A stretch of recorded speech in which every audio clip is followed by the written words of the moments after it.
Welcome to the Upshot, Ulti-World Disc Golf's podcast about the latest in the disc golf world. I'm the host, Charlie Eisenhood. Joining me is Josh Mansfield on this Wednesday, October 15th, following the United States Disc Golf Championship and Throw Pink Women's Disc Golf Championship. Whew, what a weekend, Josh. Final major of the season, final partial major of the season. We're ready for the Tour Championship coming up. We will talk about that a little bit later on in the program. And first and foremost, how was your weekend of watching this tournament? It was good. I actually was on break, so I got to watch. I watched everything. I watched every minute. It was a ton of fun. I got to be watching the Discord as well. You know, I'm usually like watching and like also, you know, hanging out with my family. And I was hanging out with my family, but I was watching and like you know, I'll do homework or I'll do some work while I have it on. And this weekend, I really just got to sit down and watch, and it was a nice break. Locked in. Yeah, I love it. It's a great tournament to do that for. Although it was an uneven event, we can say that. It was a very interesting overall. We're going to dig into a lot of different stuff. We got some cool stats today, lots to discuss. And so, I mean, let's begin with the number one story from the weekend, and that is that Anthony Barela has won his first major championship. He's out of the shed. He has clearly demonstrated that he could be the true foil to Gannon moving forward for the next 10 years. I think that is clear to me now after watching him put together the kind of consistent, level-headed, poised performance that we haven't always seen from AB, particularly at the majors where he's had some spectacular failures. And this time he was the one who set the pace, who set the rhythm, and never blinked.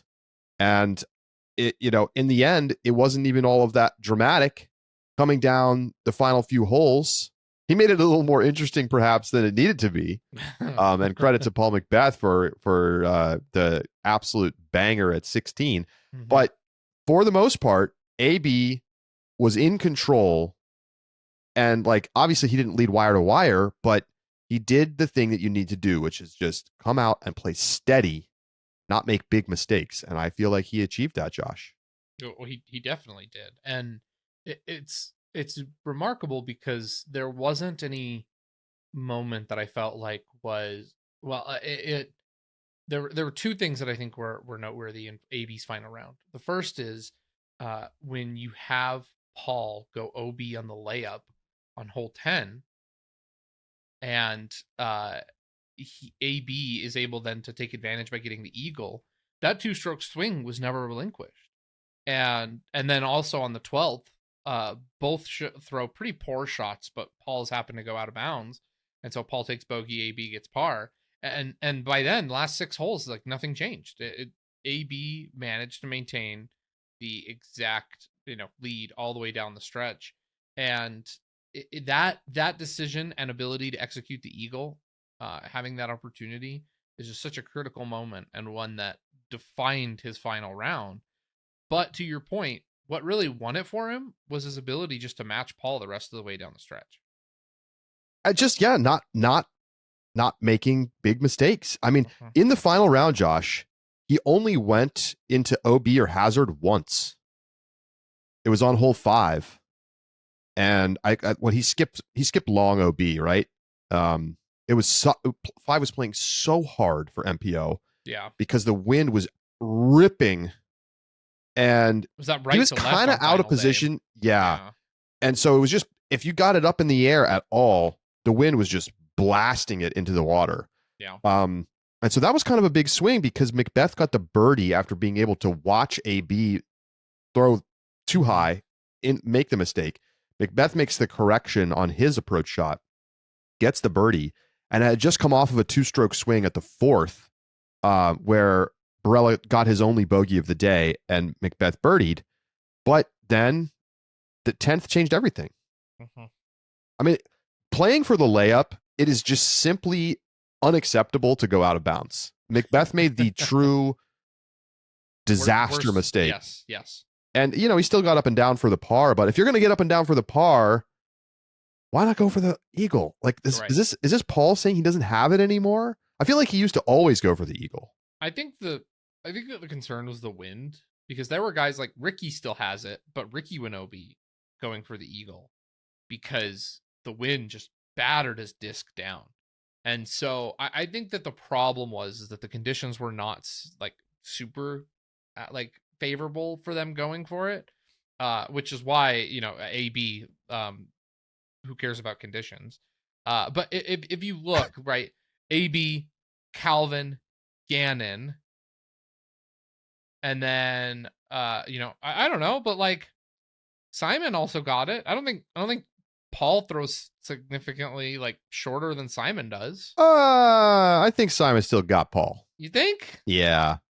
I mean, it's like big arms mostly. I mean, Adam Hammis, Corey Ellis, Lucas Hess. I don't know anything about Lucas Hess, to be honest. But look, Paul clearly decided that he wanted to play for the birdie. He did it all week. He never tried to go over, regardless of the wind conditions. And he just made a mistake. He had a couple of holes this tournament where he made sort of like can't do it mistakes. Otherwise played really well. I thought, it was unbelievable in round one. He was hitting his putts pretty consistently all weekend. I mean, he had some great putts in the final round. But going into hazard twice at the 11th in round 3, going out of bounds at the 10th, playing for the birdie in that final round, and then just really not able to take advantage of AB's pars down the stretch. Like, Macbeth had to start executing on some of those shots, and he was not able to do so. Yeah, and it's the putt on the throw in on 16 was it was legit. It was super legit, but all that did was like barely give him a glimmer of hope. yeah. you hit him with the paddles when he was going into cardiac arrest, and like you got one more breath out of him, and then it was game. Like it was over by then. That's the problem. You can't, and yes, like barring a blow up on 17, but if you give somebody 3 strokes to play with on those last 3 holes, like you should be able to execute that. Just play to the big side of the island, though AB did not do that. Somewhere in either in the Discord or on Reddit, I can't remember now where I saw it. Somebody said they were along the 17th fairway or down by the green for the final round for AB's shot, and they saw Yuli, and Yuli was just sort of like chanting to himself, give it to him, and it's like, and AB said in his post-round interview that was really the only spot in the round down the stretch there where he was truly nervous, and it makes sense. Like, he already failed this test with a lead at a major once before. Right? This exact test. Pretty much this exact test. Different hole. But like Island. Similarly, like very makeable shot by a professional disc golfer that yet just amplifies the pressure because a mistake is so costly. And AB blasts it out there, and it looks like it's going to go deep. And somehow, some way, Josh, that thing stayed on the green. I think if we watch that same shot go up 10 times, at least 8 times it's OB. Oh, that's I don't generous. know how. I think it's 9. I don't know how that thing stayed in. It landed on the green. What? A foot from OB, maybe 2 and not feet? like on like a good thick part of grass. Like it's kind of like a thin part. Like it should have skipped. We have seen that same shot skip OB a million times at the 17th. Yes. I don't know what Paul was doing over there. Did they mention if like Paul was doing some sort of dance or like burning something? Like have a book that looked like oddly suspicious. Like I get it, right? It's like, this is the one test you have to pass to win the USDGC. And obviously Macbeth ended up taking the double bogey, but I think Macbeth was running the basket. I think like yes. At that point, it was an incredible long shot. Like there, even with a birdie, Barela losing on 18 is very unlikely given the size of the lead. Right. So it was kind of desperation. So, if AB goes out of bounds, obviously Paul can play it much more conservatively and maybe be within a stroke going to 18. Mhm. But of course, then Barela's got to throw again. And we saw what happened at the European Open when he was in this very similar spot. So maybe this is the karmic gods giving one back to Barela after the heartbreak that he's had at some majors.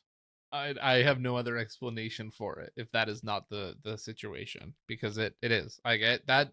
I did not think that disc was staying in. I don't think anybody thought that disc was staying in. I don't know the name of that cameraman, but give that man a bonus for dodging that disc. Okay, I will say, I've seen a couple people mention this.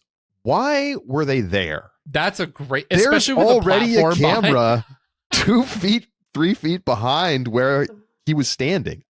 I don't want to presume to know why they had a camera there, or not. I don't know, but like, seems like that he should have been like over, like on the fat part of the green, or just stand on the platform.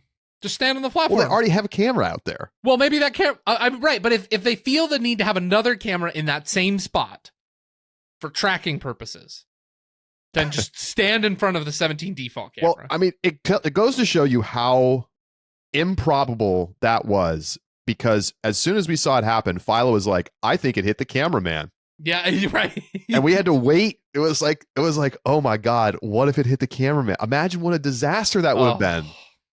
That would have been the controversy of the year. But it didn't. It clearly did not. No, it did not.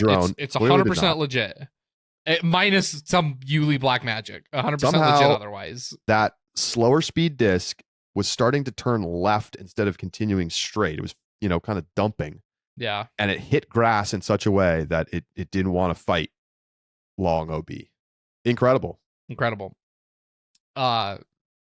This tournament's a big deal for AB.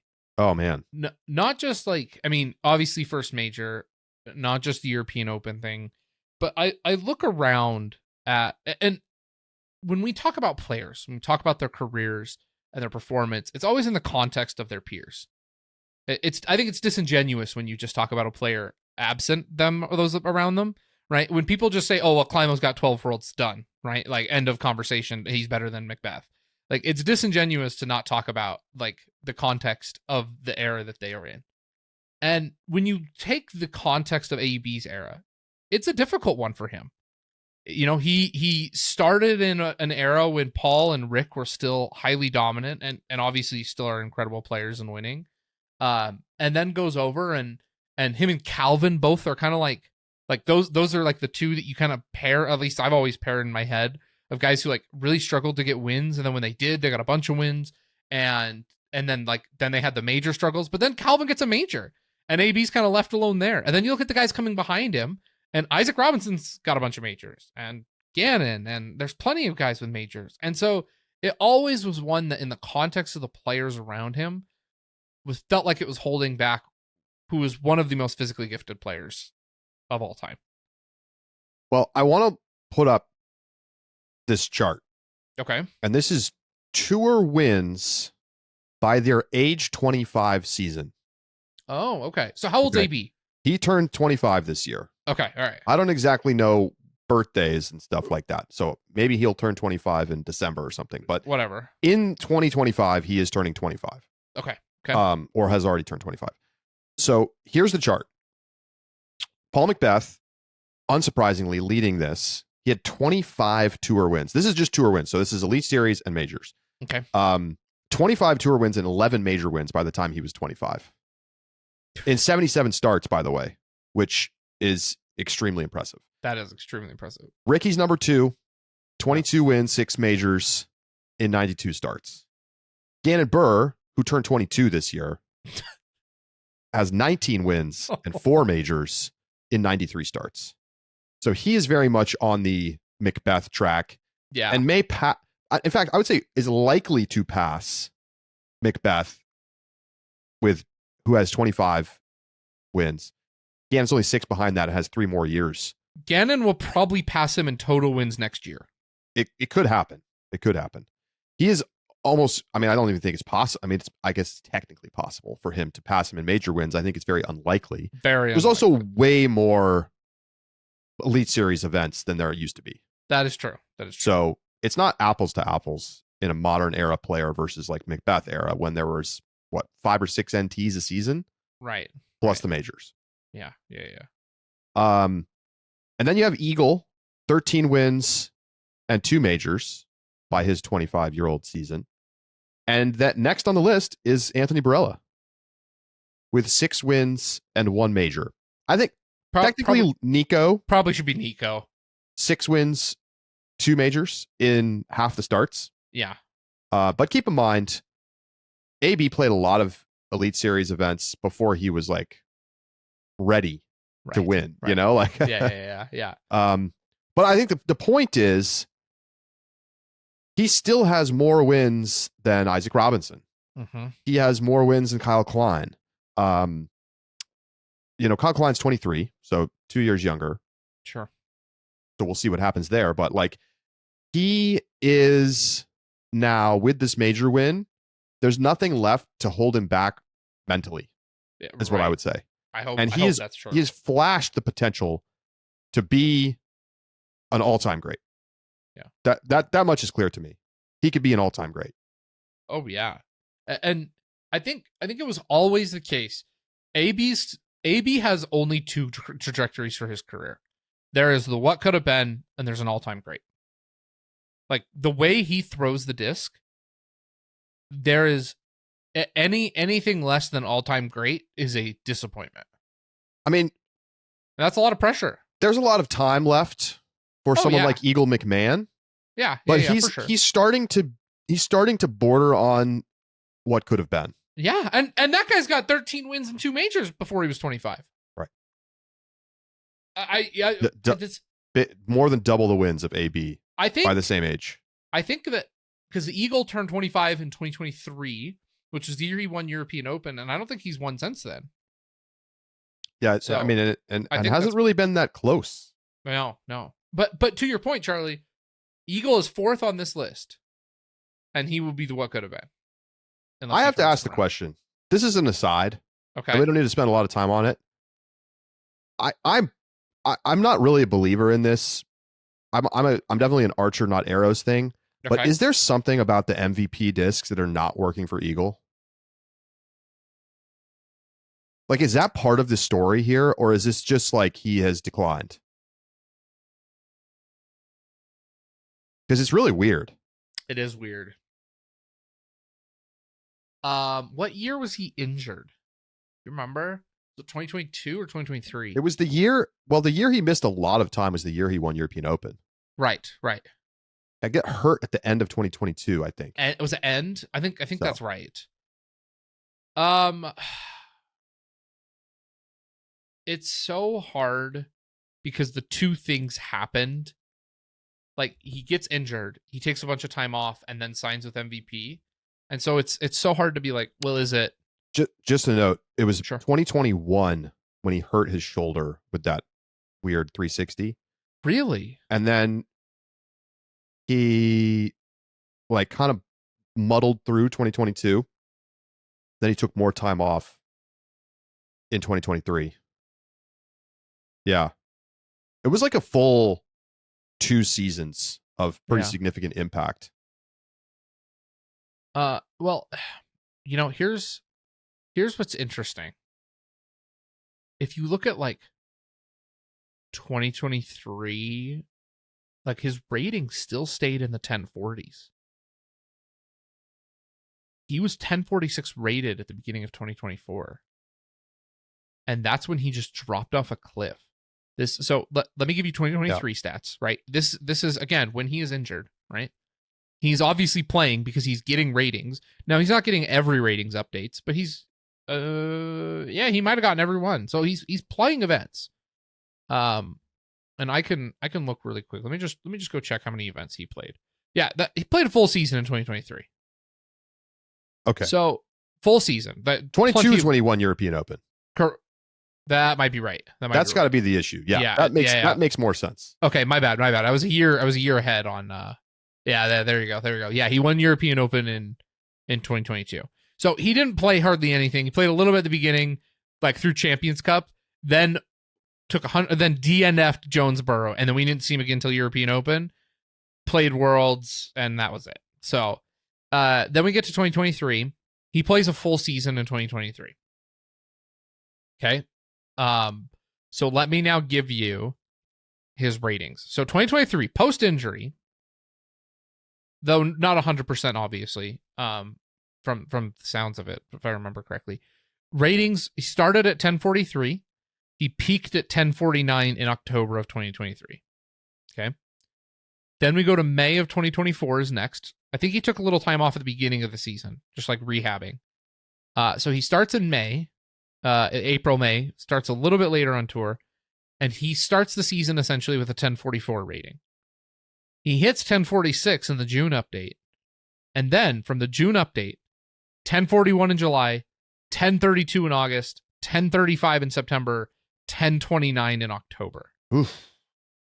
1026 in November. And then in 2025, he salvages his rating into the 1030s, but he has not touched 1040 since July of 2024. So there's the numbers of performance. I just wonder if there's an impact with, like, he's having a hard time dialing in the drivers or something like that. MVP's weakest offering is definitely in the drivers category. Mm-hmm. Is that an issue for him? Specifically him? Maybe. I mean, the guy is brilliant about the discs. Mm-hmm. Remember the video he did last year where he would just feel the rim and know exactly what it was? Yeah.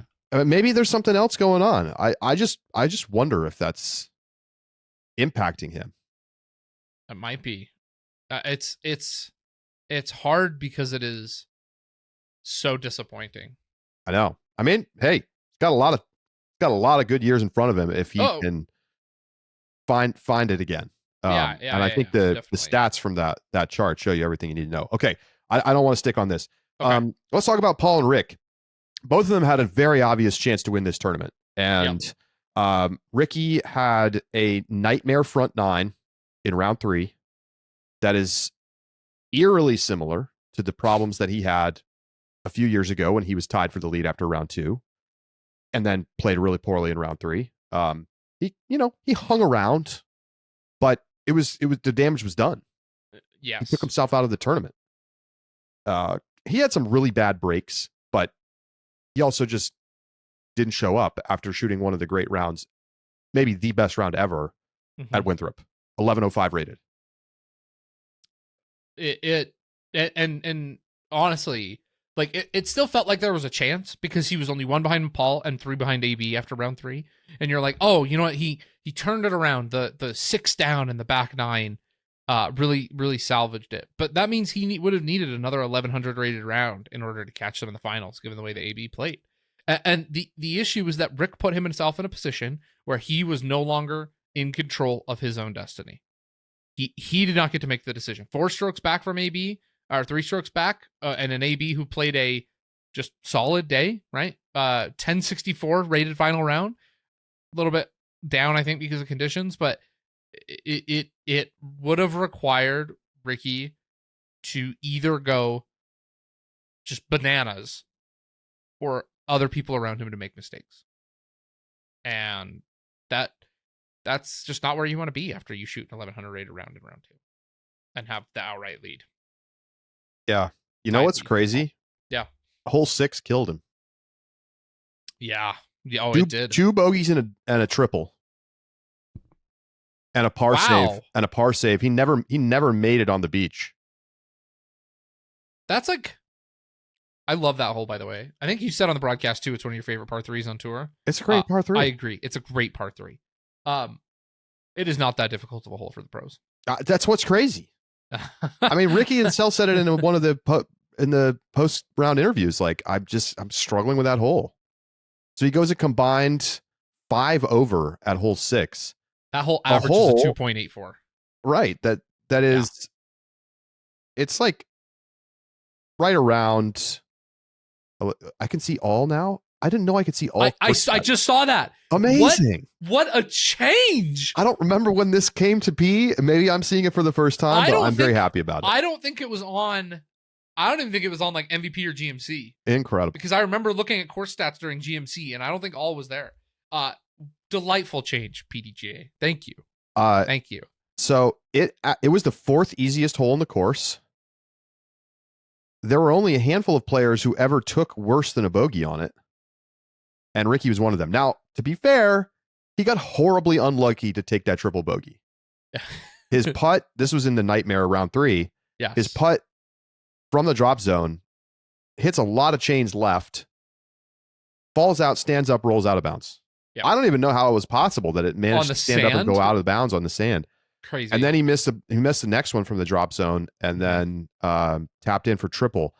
But you gave up way too many strokes on that hole to win the tournament. And it's kind of brutal when you sort of look at it that way, like this one hole ruined your tournament. Sure. It's also the thing I also noticed when Ricky generally misses in putting, he usually misses a little bit low. His swing is such that it keeps his disc pretty online. He was missing or near missing a lot of putts left. That second putt splashed out left on hole 9, I believe it was. He had the short putt and he goes and like, I was like, okay, this is straightforward. And it like barely catches low left side chains. I was like, he just about missed that. Like a routine putt for Rick on hole 9 in the finals. And so you could tell he was not comfortable in the finals either. And the USDGC curse is still there. And it really did feel, you talk about the luck and like some of the bad breaks that he had. He had some horrible breaks. He must have lost at least 5 strokes at this tournament to just straight up bad breaks.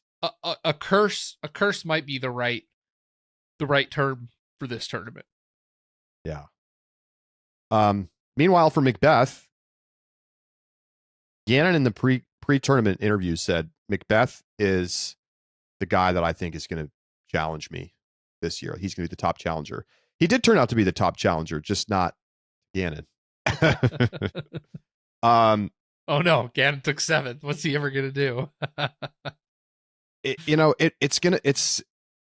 This one's going to stick in Macbeth's craw a little bit, I think. That is true. Because it felt like he was right there. And even in that final round, when he hit the leaner putt, he was braced with his left arm on his left knee, leaning out from behind the bush at hole 4 and just spins one in there. And I was like, this is what he does. This is who he is. He's been doing it for a decade. And I was like, he's going to win this tournament. And no. Too many unforced errors, felt like. Yeah.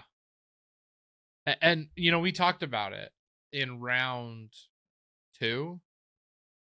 Like Paul shot we called it a mediocre 9 under because there were unforced errors in round 2. And then in round 3 is really where it got him when he only shoots 3 under. And that's, that was the one double bogey on 11. What a weird round. Yeah, yeah.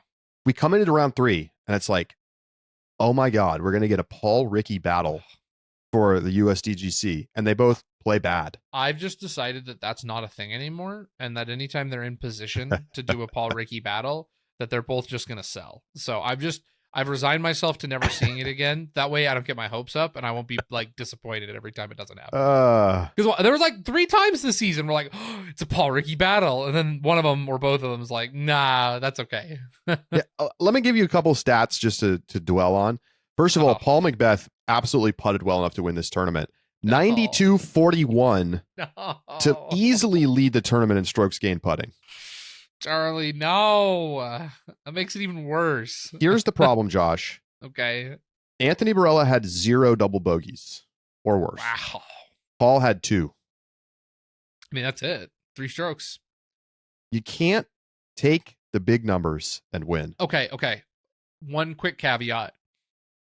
he tried to throw it in on 17. Fair enough. Round. Call it That would one if you probably want. Yeah. But what was Still. bogey percentage overall? 10%. For Bogey Paul? or worse. Same as AB. Okay. I mean, AB just played. He wasn't quite the best tee to green. Calvin was number one tee to green, but Calvin's putting was kind of brutal. 84 C1X putting. It's just not good enough. Can you believe that these days sub 90% C1X putting isn't good enough at a tournament? It's not. It's not, and especially at a tournament like this where it's like pretty straightforward greens and like. Yeah. Not every putt is safe, but that wasn't the case like during COVID and pre-COVID. Like 84, you'd have been like, yeah, that's plenty. The game's evolving. Players are getting better. True. All right. Opportunity missed for Rick to get his first major since 2017 to win his first USDGC. Paul had a chance to catch Climo. I have to say I feel pretty good about Paul's chances to still get one at some point here in the next couple years. I think we've seen that his game is right there, but he's on the wrong side of the aging curve. That is true. And so, how many more chances are you going to get? I think he's going to really benefit. There's two things about next year that I really like for Paul. First is that there's going to be a European major, not at the Beast. It's going to be in Estonia. Well, we have EDGF not as a major, right? Next year, or is it?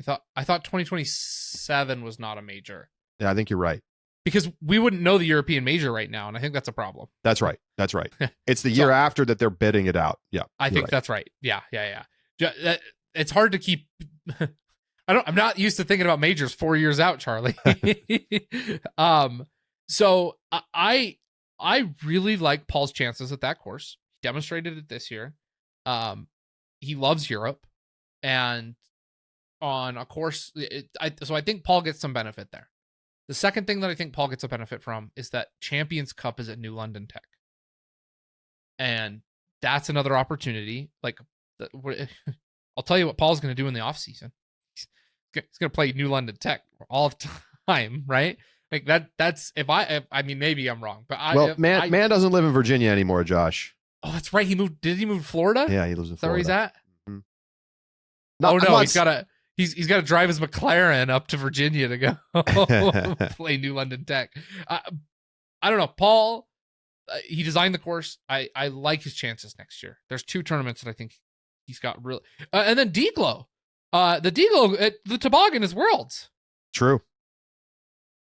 Paul could win any of the four majors next year. Given the way he's been playing for much of this season, I completely agree. He's a top tier guy. Yes, he's top tier. And maybe he still was last year, but it feels like his win percentage and potential is clearly back to yes, like 2021 levels. And the courses are great for him next year, all four of them. Yeah, Paul could absolutely win. Oh man, I hope he does. That'd be so sick.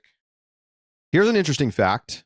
Okay, if you don't count throw pink, which we sort of do, sort of don't. Depends on if it suits our purposes. That's right.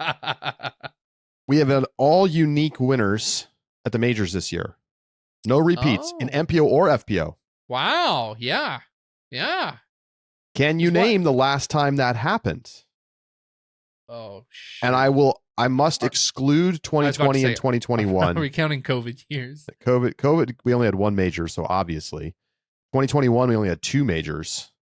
So 2021 and 2020, it happened. Okay. When's the last time it happened before that? What year did? I mean, I don't think it's happened post-COVID. This wouldn't be an interesting stat if it happened post-COVID. Does not happen post-COVID. So it's not post-COVID. Kristen and Gannon have. Yeah. And Isaac. Have mucked that up. So when I think back then, I would wonder, my suspicion is probably like Will Schustrick year or like a Sarah Hokum year, because I need to think of years when Paul and Paige don't win everything. But also like pre-Paul and Paige, you've got like JK, for example, who won everything. So I think it's probably a year that like Sarah and Will won. Like early 2010s. That's what I'm thinking. Yeah. It is more recent than that. Oh, really? Okay. 2018 is the answer. Oh, and if you remember, part of the reason Barsby. for that is because of Barsby and Shu winning Worlds. Barsby and now Shu, then Bjerkes caused problems. Yeah, Correct. I forgot about their So the wins. winners that year, Yes. there were only 3 majors. That, again, Okay. it's like probably been a really long Yeah. while since it happened in a 4+ major year. Konopiste, Eagle won an MPO, Evelina won an FPO, Paige Shu and Greg Barsby won Worlds, and Paige Pierce won the U.S. Women's, and Paul Macbeth won the USDGC. So it's been and the 7 benefit years. of Konopiste instead of European Open is probably another huge reason, because Paul and Paige dominate that tournament pre-COVID, and that doubles them up probably. So okay, cool. That's pretty cool. 8 years. I mean, do you think it's ever happened in a year where we had 4 majors in one of the divisions? My guess is no. And My guess I is no, admittedly too. didn't go back in the history books, but like once you start getting back before that, there was such dominant individuals at the top of each division that it's pretty rare, I think. Well, there just weren't 4 majors. That too. Like until we had 2015, Champions there were Cup. 5 majors and Macbeth won all of them. All right, let's take a quick break. When we come back, we're going to talk FPO and throw pink. Missy, big money. Missy wins again. Second time winning at throw pink, and continuing to make her case for her as the number 1 player in the world right now. We'll be back on the Upshot.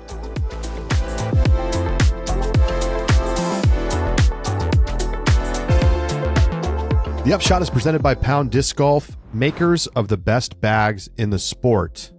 Well, news this week.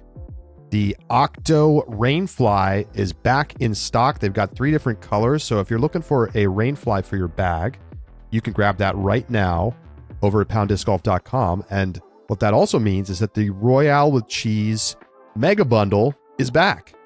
That means that you're going to get an Octotorp or an Octohull, whichever one you want. You're going to get the Disc Caddy. You're going to get the Hydra Pack with lumbar support, so the water pouch, a mini, a flight towel, a Rainfly, and a travel sack, all for one price. You get a big discount on buying all those accessories separately. So if you're just looking for like the perfect gift for the holidays, for the disc golfer in your life, or you're just ready to finally take the plunge, buy the Pound bag that you're going to use for the rest of your life, now is the time. Go over to pounddiscgolf.com, grab yourself an Octo Royale with cheese. Welcome back to the Upshot. Missy Gannon is once again the Throw Pink Women's Disc Golf Champion. $15K in her pocket. Big money Missy does it again. She's now passed Kristen Latt on the all-time earnings list across all events. She's only behind Paige Pierce. And if she keeps playing the way she's been playing, and if she wins the Tour Championship this weekend, she's probably going to pass Paige. She's only, 15,000 behind or something like that. Yeah. Josh, number 1 in the Statmando World Rankings, now clearly the front runner to win the Player of the Year award in maybe what's her most convincing Player of the Year season. What? I continue to be impressed with Missy Gannon. She just keeps getting better, and it's like every year I look at it and I go, you know what, Missy's very consistent and she gets wins because of it. That's not the right way to talk about her, and it's probably not been the right way to talk about her for a while. Missy Gannon is an elite player who doesn't make mistakes, who has a dominant and consistent skill set that is replicable, and she continues to improve her game with the addition of the forehand. Look, when you look at the stats, Missy Gannon leads the tournament comfortably in birdie rate. She's first in Circle 1 of regulation. She's first strokes gained tee to green. Like, what more do you need to see? She's the best player. She's the best player. It's not like, and I know this was an extremely uneven performance from FPO. It was a frankly ugly at times final round. Missy shot a 1 under. It was so and won by 3 strokes. The lead card combined shot 18 over par on the final 4 holes of the final round with no birdies. It was kind of a like struggling into the finish. But that said, Missy had plenty of strokes to work with going into 17 when she pretty horribly flipped over her forehand and didn't make the island. Yeah. I just decided, I went and pulled Missy's stats really quick on the season. Can you guess what Missy's best stat is? Like where she's been the best relative to the field? Mm-hmm. Well, it's definitely not putting. She's 7th in C1X and 6th in C2 putting. She's a good putter. She's good putter, not the best. Elite putter, arguably. Like if you're top 10. I'm just gonna say C1 in regulation. She's not. She's only 7th in C1 in regulation, 6th in C2 in regulation. I suppose Evelina and Henna probably lead that category. Probably. She is ultra consistent hitting the fairway in 3rd, but her number 1 stat, she is 2nd in scramble on tour at 47%. When she is out of position, she still saves par nearly half the time. Who is number 1 in scramble? I'll let you take a guess.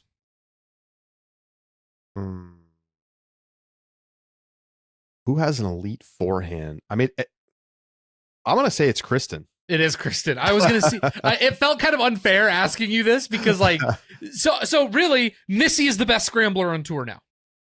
Right. Right. Like she is the best scrambler on tour. Now it's also complicating because like if you go over Kristen, fairway hits first. Yeah. Parked first. Circle 1 regulation second. Crazy. Circle 2 in regulation first. Right.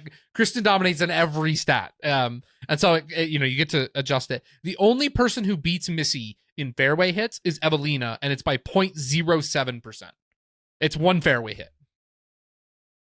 She throws it in the middle. She has enough of a forehand at this point to get out of trouble. Mm-hmm. And she just plays really solid. She doesn't have, admittedly, she doesn't have a flashy game. No, she does not. And I think part of the issue for like why Missy hasn't necessarily gotten the same kind of respect is that she plays like a game very similar to Kristen, but not as well as Kristen. Right. And I don't think saying that you weren't as good as one of the greatest players ever to play the game is any kind of insult. It's just stylistically, she doesn't stand out because she's been like in the shadow of Kristen, as has everyone. Right. But let's look at this. Tour wins since 2020. Take a look at this chart if you're watching on the YouTube. And if you're watching on YouTube, give us a like, give us a subscribe. Appreciate that. Kristen, of course, leading the pack with 27 wins and 7 major wins. We are including Throw Pink. We've noted in parentheses there. For this purpose. Yeah. Well, it's like you kind of want to count it, right? You do. But we've noted it because they're not technically major wins. And that Kristen did that in 61 starts, by the way. Number 2 on the list. So impressive. How many wins do you think Paige Pierce has? Everyone at home can just think about it for a second. 24 wins since 2020, including 4 majors. For reference, I was pulling this data and I asked Charlie what he thought, and his answer was, I don't know, 10. I don't think I remember how dominant she still was in 2021 and 2020, frankly. Yeah, she won like probably 15 of those over those 2 years. She was by far the most dominant player. Yes. I remember Missy won Player of the Year in 2021, and it was fraudulent because Paige was clearly the best player, but people were sick of like voting for Paige. And then Missy won like Ledgestone, Throw Pink, and the Tour Championship, and Tour Championship, maybe one other, and like everyone's like, oh yeah, won that's at the end of the season. Yeah. And then 3rd on the list, it's not Holland, it's not Evelina, it's not Silva. No, it's Missy by a lot. 17 wins, 4 majors, which includes 2 throw pinks in 112 starts. She has double the wins of Holland Handley and Haley King in the same time frame. So impressive. It's sneaky. It shouldn't be, but I just always I'm like, oh yeah, and I really like your point about how it feels like the overlap with Kristen kind of overshadows Missy a bit. But every time we sit down and go, okay, well, let's look at the stats. You pick, and this isn't even counting Missy's 2-3 Pro Tour championships. I mean, I guess that counts in total wins, but right, like those also being a little different. Missy is a incredibly impressive player. Well, and let me just run you the stats here. Yeah. 0 wins in 2020 on tour. She gets 2, we'll call it 3 wins with throw pink in 2021. Yep. Then she only gets 1 win in 2022. So 2 wins in 2023. Oh my gosh. 6 wins in 2024. And now 6 wins in 2025. She's been the second best player behind Kristen. Make it 5 this year. I apologize because I counted a C tier match. Just count the Pro Tour championships. Like, might as well. Right. Hater. Who am I hating on? Are you hating on the? I think you're hating on the Tour Championship. Are you not? No, I'm saying Missy's gonna win it. Oh, I say. I'm saying just put it in the books for Missy already, for big money Missy. I got it. Put it in the books. Yeah, no, I'm not hating on the championship right now. I'm saying Missy's just gonna win it and pass Paige for most cash earned all time of FPO player. I mean, Missy's been unbelievable the last 2 years. Yeah. It's impressive when you put the numbers down. Now, I think she opened the door with her performance in the final round for somebody else to win. Yep. And Silva Saarinen couldn't walk through that door. Nope. Anneli Togias-Moneste refused to walk through that door. An amazing weekend for Anneli, by the way. Yes. She finishes in solo second. She had as good a weekend as we've ever seen from her.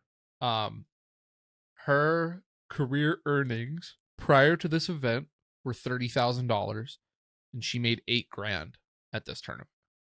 She shot her highest ever event ratings twice: 1023 in round 1, 1022 in round 2. And I don't know. For me, played too conservatively in the final round, and with a little bit more aggression, may have had a chance to win instead of finishing in second. Yeah. I mean, 1 birdie like that. That's just, I get that Missy wasn't playing well, but 1 birdie is not enough. No.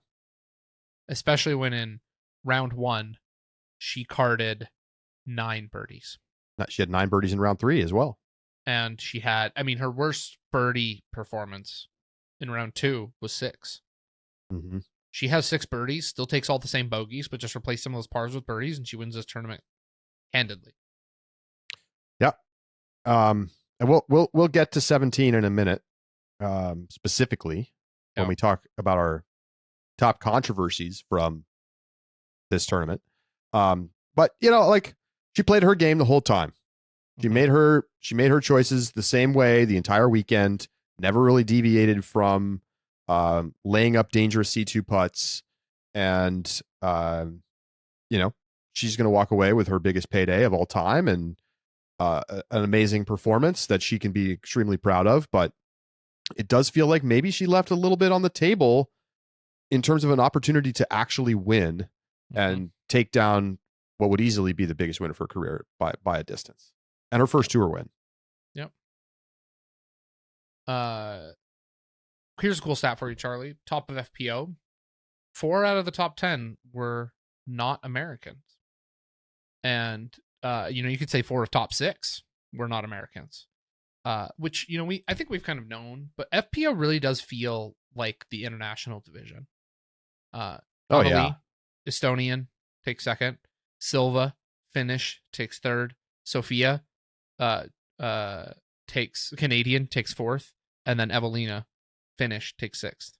I mean, three other countries, not just straight Finns. It's not the Finns either, right? And the young Norwegian Ida Emily Ness finishing 13th. Yeah. Elizabeth Peksena from Latvia finishes in 15th. Katie Alsalu in the top 20 from Estonia. It's very cool. Livia Kinstedt, also from Finland. And, so many of these young up-and-comers, many of them didn't make the cut. Shout out to Ida Ness for making the cut, but many more to come. Julia Fors, Swedish, finishes just first out on the cut line. Like, it is so impressive to see all of these, like, just how international FPO has become. Well, let's talk about Silva Saarinen, Josh. Had some really fantastic moments this weekend. The 9 under round 3, excellent play, minus the double bogey the double bogey at the 7th, and came out early, got a couple birdies, and then just never really seemed to find much of a rhythm. And still had a chance to win down the stretch, but goes bogey, triple bogey, double bogey, bogey to close out the tournament. Ends up actually dropping out of second place and finishing in 3rd. Bad finish from Silva. It just did not look like she had control of the disc at all, and so she's given herself really bad putts. She wasn't putting particularly well. Could not stay out of the hazard. Had 4 hazard strokes between hole 11 and hole 16. Plus a couple other OB as well. 5 penalty strokes from 14 to 18. Yeah.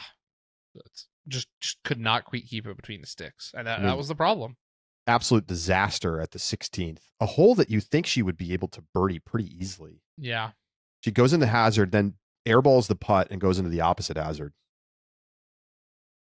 That disc, it and then missed the comebacker. Yeah. The C2 putt that went OB just never got flat, and it stayed on hyzer, and so it just, like, I think the wind just, like, pushes it left, so it just straight clears the basket. Yeah, it's a little weird to watch Silva sometimes, because she has these moments of greatness, but it does feel to me that a lot of times it comes back to, like, having to throw suboptimal shots at times because of the backhand reliance. And she needs to get to the point where she at least has a useful forehand like Missy, because Missy is also backhand dominant, but can now throw a forehand of that is useful. And Silva still doesn't really have that. I mean, like, if it's absolute Mando forehand, she'll throw it, but it does feel like it costs you strokes, especially at Winthrop. Yeah, and we've talked about it. To what extent do you think she still relies on discs that are a little bit flippier than her competitors? I didn't really think she was having that much of a problem in the wind. I mean, round 3 was one of the windiest rounds, and she played amazing. Yeah, I mean, I'm sure there's times that comes into play, but that it was not particularly windy in the final round. Yeah, I think that story for me is not really the factor. I just don't know. I don't know how to explain that many penalty strokes. Like 7 penalty strokes? Mental. Maybe. I think it's pure mental. Hasn't fully. She was having a hard time finding a confident rhythm in the final round. Yeah. I mean, early in the round, she was taking like 45, even 60 seconds to line up shots and throw them from the tee and the fairways. Long. And she's confident on the green. Like, that's not a problem. You see her step up on the green and fearless putts. Yeah. But, it seems like sometimes she's really confident throwing and other times not. I mean, it's hard to get a read. It's always such a flat demeanor from her. But to me, it was obviously like she was struggling with confidence down the stretch. That's a good point. Good point. When she made the same mistake on 15 that she'd made in round 2 when she took the quadruple bogey and like put it early into the bush. Like how is that happening? She's such an accurate thrower most of the time. Yeah. But to me, it's mental. That makes sense. Still shout out solo 3rd place. It's a good finish. But you're head to head against your top player of the year rival. Yeah. We're not going to get into it, but probably seals it. More to come. We'll see what happens at the Tour Championship. All right, let's talk about the controversies from the weekend. Not too many, all things considered. No. I want to talk about the Togias Moneste layup at the 17th. Both Silva and Missy have gone out of bounds. Yep. They're going to take double bogey. Yep. And Annalie's got a shallow C2 putt for birdie, putting towards the OB, but the pin position in the A position is not that tight to the OB. Mm-hmm. And she lays up without even really seeming to think about it. I was shocked. Which I'm sure if you were watching the live broadcast came across very clearly, that she decided to lay up in a spot where if she birdies there, she has a realistic chance, if she can play clean on 18, to win the tournament outright. And there's been a lot of discussion. I got an email from somebody who said, you're totally wrong. She was thinking about second place. She had, she wanted the extra couple $1,000s that you earn for second place. And then somebody made an amazing, probabilistic analysis in the Ultra Disc Golf Discord. Yeah, I think he's a poker player. Yeah. Yeah. Basically saying, what were the odds? Here's all my assumptions about the odds of winning, the odds of making the putt, the odds of Missy going OB on 18, da da da da da. The estimated value of everything. Yeah. Did a expected value calculation, and I'll put in quotes, proved, because there's a lot of assumptions there. Sure. That the right choice was to go for it. And by $1,000. I feel 100% sure that she should have gone for it. I am not so strong on that side. I think that a consideration for that money is one that is a valid decision. Now, the odds of dropping from out of third were basically, there were zero. Correct. Without utter disaster somehow on 18. The extra couple $1,000s for second is just simply not enough to not run a putt that's not going to go OB 90% of the time. And my argument is that FPO does not make very much money relative to the sport, especially top FPO players. $3,000 is 10% of her career earnings. I get that. And is there an actual question of if she doesn't have that money, can she afford to come over and tour next season? Those are questions that I would want to ask. Now, we got an email, Charlie. We did. And I think this email kind of makes this debate a moot point. Glenn emailed and said, and so take what you will, said, yeah, reached out to Annalie, tell her great playing and have a safe trip home. Asked her why she laid up on 17. She said she never checked scores and it didn't end up mattering anyway. So she didn't, assuming this is true, she didn't know the scores. Assuming that it is true. That is an absolutely horrific decision. Please, everyone get a caddy, please. Please, if you don't want to look at the scores, I get it. Let your caddy look at the scores. I don't get it. Imagine you tell your field goal kicker, hey, I'm going to blindfold and plug your ears for the entire game because I don't want you to know the situation because I'm a little bit worried about your nerves. That would probably be a good thing for kickers, don't you think? No, because the best players in the sports rise to those moments. If you want to be a professional disc golfer, if you want this to be your career, then you've got to figure out how to deal with that. And that means every single tournament, you should be checking scores and learning to deal with that pressure because then you can actually make meaningful and informed decisions on final day, whichever decision you make. Because it's clear, there's some controversy here, right? We got emails of people who were like, no, this was if she wants the $3,000, that's a great decision. There's some people like Charlie who's like, absolutely not, right? Whatever. But at least you can make an informed decision. This isn't decision making. It's not decision making if you don't know the context of the tournament. It's just you. Yeah. And I will say rounds 1, 2, and 3, fine. Round 4. You should know the cut. You should know the cut. Cole Redolin. True. Anyways. Cole didn't even know there was a cut, he said. If you are in the final round and you have borderline decisions about whether or not to run from C2 or something, or how aggressively you want to play a hole, you simply have to know Yes. the relative value of Have to. running those putts Have or to. playing aggressively or playing conservatively. It just isn't. It doesn't make any sense to do it any other way. It's outrageous. I feel bad. It's just disappointing because I was so impressed with Annalie, and I still am, to be clear. Yes, Thought she had an incredible weekend. This was could have been a lifetime achievement moment for her. And I felt that she had the opportunities in that final round to be aggressive, to not lay up from C2. She's a really good putter. She was putting awesome all weekend, and she made a lot of very conservative decisions throughout the round, not just at 17. Yep. And I felt like those decisions made total sense to me. Rounds 1, 2, and 3. Sure, Fine. That's your game. Fine. You want to avoid the big number at Winthrop. I am 100% on board with that. Yep. There's just, you have to at some point try to win the tournament. And it's one thing if Missy's got 5 under through 7 holes and you have no chance, but that was not the scenario. And here's the thing. You can even make those decisions in advance if you bring a caddy. You can say, if I'm within 2 strokes on 15, I need you to tell me. If I'm within 1 stroke of 16. I don't want to know the scores. You just tell me. Just say, run it, don't run it. This is the shot. Yeah, here are my 2 options. If this is the situation, you tell me to go for it. And you just line up everything. You could write all that out and say, hey, caddy, this is what I need you to tell me. You could write it on a piece of paper. You could grab a fan on final day and say, here's my paper. You check those scores. And as soon as one of these things happen, you need to tell me, this is what I want you to tell me. And this is what I'm going to do. And you could write that out and have all the decisions pre-planned so that it doesn't feel like you're having to adapt and change your game plan. You have a game plan. It is your game plan. But to not know scores when you are in a contention to win is not a decision. It's just not decision. It's just throwing a disc around.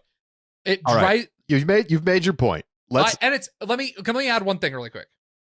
I'm shouting about this. I'm mad about this. I'm not just mad at Annalie. Because I think this is probably the majority of it's a global problem. Who don't do this. And it drives me nuts every time we talk to players and they go, oh, I just didn't know scores. It's, what are we doing? All right. New baskets. Innova debuts brand new baskets at this event, the Disc Catcher Tour. They basically look like disc catchers, and they've added chains along the pole, which this is a design that we're seeing now from multiple manufacturers to, in theory, stop pole spit outs as much, right? If you jam it dead center and you putt it hard, there's a little bit more of a give around the pole that in theory, again, very much theory, keeps it in instead of bouncing straight off the pole and coming back out. That makes sense, I think. I don't really have any generic problems with that. I also don't really have generic problems with the debut of a new basket. But, Josh, the spit outs were horrible this weekend. We saw multiple cut throughs all the way through disc standing up, going out the back. We saw splash outs low, almost dead center putts low. Ricky had one that somehow kicked back out. Nicholas had the nastiest spit out you've ever seen in your life at hole 17. And it felt like a shockingly high number of spit outs, more than we've seen at a tour event in a while. Egregious spit outs too. Really brutal. And it's one thing, it wasn't necessarily very friendly, am side. If you're coming in righty putter and you're weak side, it was spitting all that stuff out, which, you know what, fair enough. Yeah. But putts on the strong side were not staying in. I don't know why exactly. It's hard to pinpoint the problem, but this seemed like a very poor debut for a new style of disc catcher, when the normal regular disc catchers are a perfectly acceptable basket. One of the top baskets. Yeah. And is it even the right idea to launch a new basket, a basically untested basket, at your flagship major? Probably not. If it had gone well, I probably wouldn't have cared. And but now I have strong feelings about it. Poor choice. I don't know what's going on. I mean, some people were speculating that they were too new, so the chains were too slick, so they were stuff was standing up and cutting through. I don't know. I feel like they just need to add more chains or something. Yeah, I don't buy that. I just don't. I don't know. get me a physicist who wants to tell me, or like mechanical engineer. I just don't buy scuffing on chains makes significant difference on slip through discs. I'm pretty much with you on that for what it's worth. I don't agree with that speculation, but I anyway, think I'm not. Something about the way this one is designed, like, appears to me to be worse. And like adding the chains along the pole that's not the biggest problem. Like having straight vertical cut throughs from multiple players is not good. I don't know why, but the addition of those chains, either they change the configuration elsewhere, or the addition of those chains is somehow contributing to like pushing the discs vertically and then they cut through. All right, Josh, throw pink is not a major. This is my last controversy from this tournament. Throw pink's still not a major. Change it. PGA's Phil Delaney is in the press conference before the event being like, yeah, I don't know what it's going to take to, I'm like, you're the PDGA, man. Like you choose, you decide. So I have two paths. Okay. Here's my pitch. Yep. Either number one, this is the path of least resistance. Just make it a fifth major for FPO. There's already precedent for this in the LPGA. Yep. They play with a fifth major. The men play with 4. Yep. Not that big of a deal. Seems fine to me. I don't think anybody's complaining about that. I would really like to name it US Women's and change Throw Pink to the name of the women's event. I think that makes, or Global Women's Event, whatever. But I will settle for even keeping the names the same if I have to. Fair. Or you want to keep it 4 and 4, then we do exactly what you just said. Swap the names. Yep. We make the USDGC the same for the men and the women. Yep. It is just USDGC. Yep. It is the US Championships. Yep. And the newly renamed Throw Pink event, or if you want to call it Women's Global Event, whatever, like you have a new name.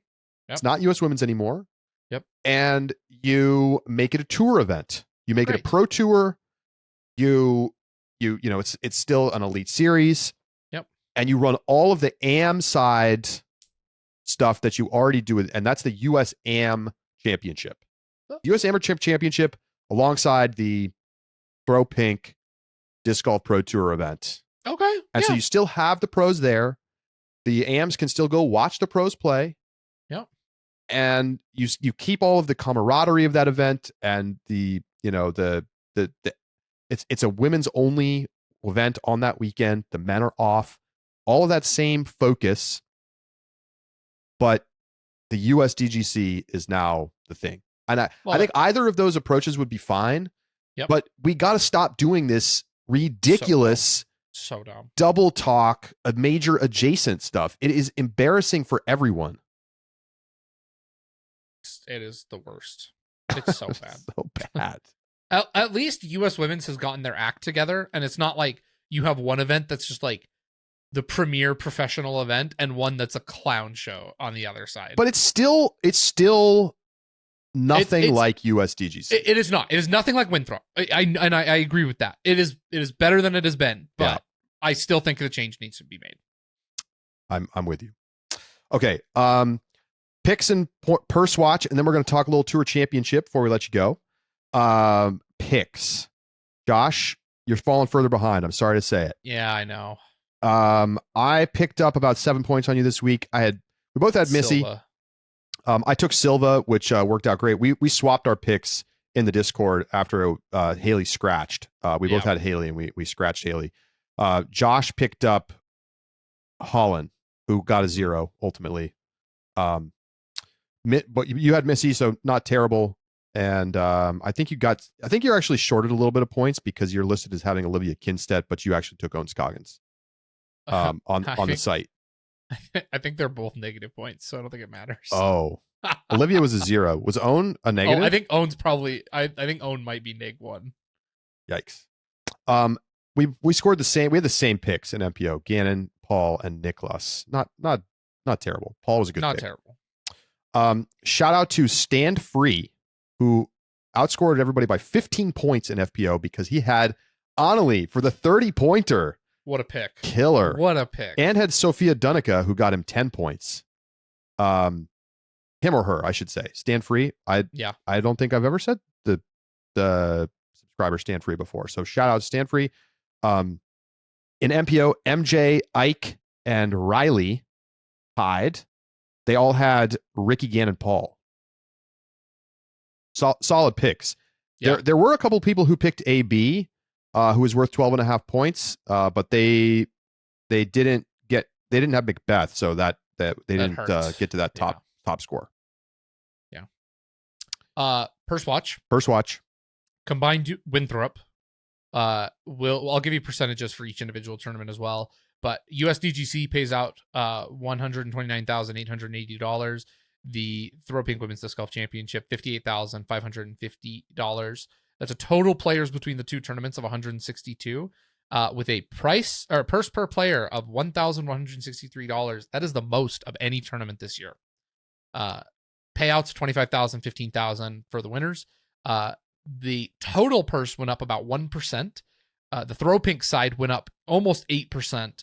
The USDGC side was down just under 2%. I want to see if there were fewer players last year. There were 122 players last year in MPO. Wow. They're noticeably fewer players this year. And still up in cash, but only down 1% in cash. Yeah. Right. So more added cash relative, and a better money dollars per person. It's great. 1163, very impressive. That beats out the only other tournament to go over 1,000 was MVP Open in dollars per person. So pretty much flat, Yeah. But less players. Is there less players overall? Yeah. That's right. Yeah. So that brings us to the Tour Championship coming up. It starts tomorrow, and we will have a lot of money on the line for the top finishers. Let's take a quick look at the starting strokes once again. We've already talked a little bit about this, but we'll show it again. Gannon Buhr will have the lead going into round one. He's sitting at 8 under. Calvin Heimberg at 7 under. Isaac Robinson and Paul Macbeth at 6 under. And then Ricky, AB, Kyle Klein, and Ezra Robinson at 5 under. And so on and so forth down the list. Over in FPO, Holland Hanley, 8 under. She'll have a one-shot lead over Missy Gannon. Owen Scoggins sitting in 3rd at 6 down. Silva Sarnen at 5 down. And then Ella Hansen and Paige Pierce at 4 under. And Kat Merchant, Valerie Mondahano at 3 under. Who are the favorites, Josh? Give you my easy answers. Given Gannon Buhr starting strokes, good luck, everybody. Hey, Isaac dominated at these courses. How many strokes behind was Isaac again? He's only 2 shots back. Okay. There's a chance. You're right. But Gannon's still a favorite. Gannon is the favorite. I'm just, devil's advocate. Easy favorite, I think, on FPO as well. I think it's Missy. I know Holland played well here, but Missy is playing so well right now. She's great at the Tour Championship, and she's only 1 stroke back. Holland is just a disaster right now. Can't pick Holland. It's she just is not in form. No, it's that simple. No. Evelina is 5 shots back of Missy and obviously played really well here, but the putting has just been the putting's not been as good since she won Worlds, and she's further back. Yeah. I'm excited to see what happens though. Sophia Dunica is my dark horse in FPO, by the way. Okay. I like She's way back. I mean, it would be a shock. She's at even. Sure, probably not win, but I mean, she could sneak her way into like a podium or something. Maybe. Yeah, maybe. I like the pick. Yeah, I think the dark horse on MPO, I think it's easy. I think it's Lowry Lettinen. Yeah, sneaking in via qualification. So he's down there. He's no strokes. I don't think he's going to have enough to overcome the strokes. I don't think anybody has enough to overcome the strokes, but I think he could play really well. I think Casey White could also play really well here, but again, he's 7 strokes back, so hard starting point. Can AB back it up with another one? Only 3 shots back of the lead. He's not dark horse though. No. He could. Oh, AB could totally win, but not a dark horse. We are playing at New London Tech in Ivy Hill, the site of the 2024 World Championships. It's 4 rounds of stroke play. They just have these starting strokes. There's no cut or anything like that. No score reset. No buys. Yeah, it's a little simpler, and it's a little less weighted to the top finisher this year. Yeah. They started with 10 under last year. I asked Nate Heinold, looking at the caddy book, I did not hear back from Nate as of this moment, Wednesday morning. Hole 14, which was the site of all the drama, the super steep rocky green The Nicholas at Heartbreaker. Ivy, where Nicholas got, had the putt go in, come out, go down the hill, Roll away. bye. Yeah.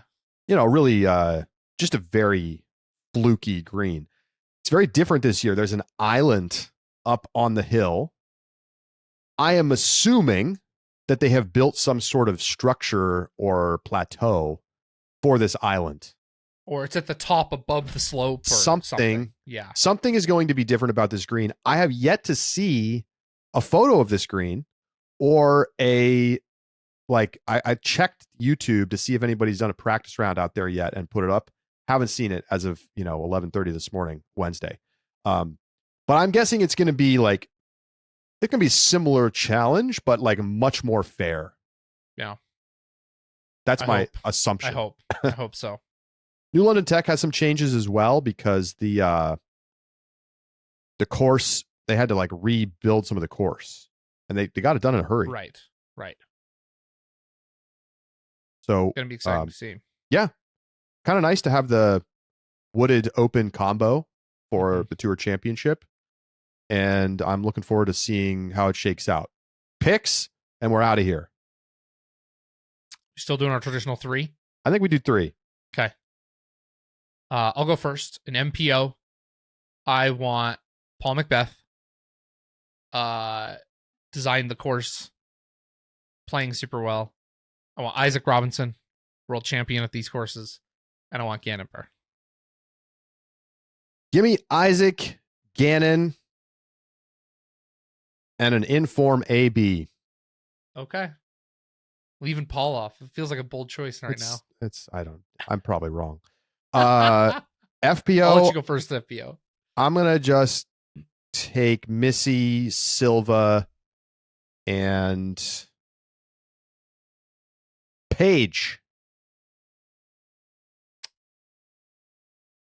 I want Missy, Paige, and Evelina. Okay, Evelina. I'm gonna pick Evelina to refine some form here. I like it. The first world championship for her.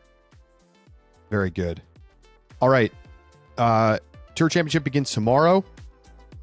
And we will be back with you on Sunday for our Rapid Reacts. If you missed our Rapid Reacts during USDGC and Throw Pink, we did one every single day. So missed out. Sign up, subscribe. It's less than $5 a month.